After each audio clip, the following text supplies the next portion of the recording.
भाई हमार आज हमने के पूजा का पार्टी करता नहीं सब के पिकनिक कौन मनावे जाता। लोग शुभकामना देता कि नया साल मुबारक। तो हम कहेंगे चाहता नहीं कि एगो ईटा टूट के गिर जाओ तो जिंदगी के एगो ईटा गिरता तो लोग शुभकामना देता है कि नया साल मुबारक। तो हमारे देखे से सही नहीं है, हमारा नया साल मुबारक मंजूर नहीं है। हम पार्टी भूजा करता नहीं सन चाहे गाँव के आदमी हुई सन।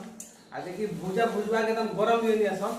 हई जो मकई के भूजा देखा नहीं वो हमनी के घर गए मुरई बा नमक और मिर्चा के साथ हमसे कारला पार्टी आगे हो जाता।